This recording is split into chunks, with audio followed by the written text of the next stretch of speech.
صورت نہ کم ہو۔ ایک صاحب کے 3 بیٹے تھے، ایک کو بنانا تھا ڈاکٹر، ایک کو بنانا تھا انجینئر، تیسرا وہ پڑھائی میں تیز نہیں تھا، تو باپ نے اٹھایا کہ یہ تو فیل ہو جاتا تو پڑھتا ورتا، تو اس کو اٹھایا مدرسے میں داخل کرا، تو حافظ بن جا۔ ایک ڈاکٹر بن گیا، ایک انجینئر بن گیا، آگے جا کر والد صاحب کا انتقال ہو گیا، ایک تھا ڈاکٹر بیٹا، ایک تھا انجینئر بیٹا، ایک تھا حافظ بیٹا۔ مرنے کے بعد اس کے حافظ بیٹے نے اس کو خواب میں دیکھا، تو والد صاحب کو پوچھا ابا جان آپ کے ساتھ کیا معاملہ ہوا؟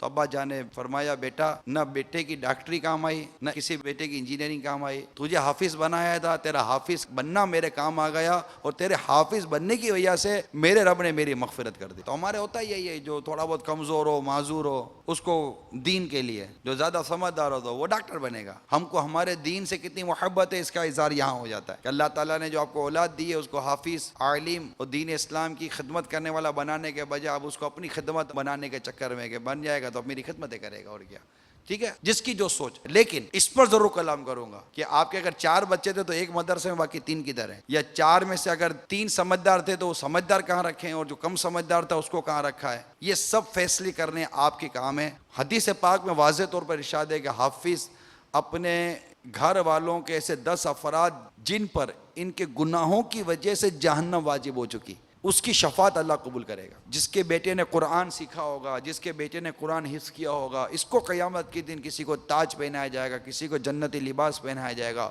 کسی کو مقام و مرتبے پر فائز کیا جائے گا، کسی کو کیا انعام۔ والدین کہیں گے رب کی بارگاہ میں یا اللہ ہمارے عمل ایسے نہیں تھے، تو ہمیں کس چیز پر اجر دے رہا ہے؟ تو ارشاد ہوگا کہ تم نے اپنے بیٹے کو قرآن کا حافظ بنایا تھا۔ اب آپ بولو گے کہ ہمارا بیٹا چلو حافظ بن گیا یا اس طرح قرآن پڑھ لیا، تو اس میں بھی آپ کو پریشان ہونے کی اب حاجت اب نہ رہی۔ الحمدللہ دعوت اسلامی نے اب دارالمدینہ کھول دی ہے۔ ہم دارالمدینہ کی جو بیسک کتاب ہے، بنیادی الف ب ت س ج ہے، ABCD 1 2 3 اور تھوڑی وہ جو بیسکس تعلیم ہے، جو لکھنا پڑھنا جس کو آپ کہتے ہیں، یہ کتابیں مدرسۃ المدینہ میں ہم نافذ کر رہے ہیں۔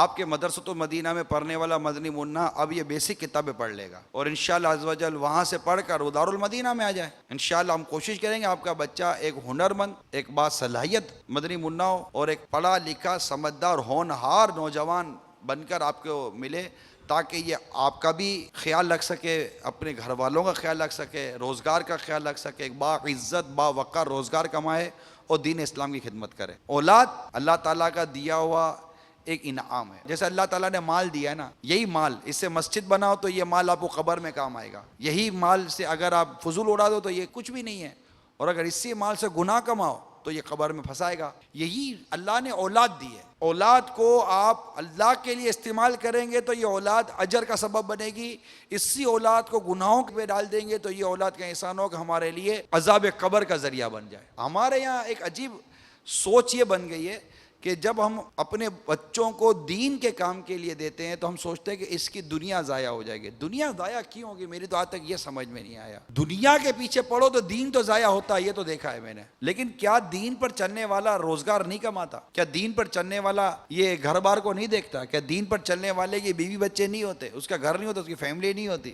اس کا ایک ماحول یا اس کا کلچر نہیں ہوتا؟ سب کچھ ہوتا ہے، مگر اس کے ساتھ کیا، اس کے ساتھ دین ہے۔ اب وہ جو بھی کام کر رہا ہے وہ اسلام اور شریعت کے مطابق کر رہا ہے۔ میرے آثار کا صدقہ الہی،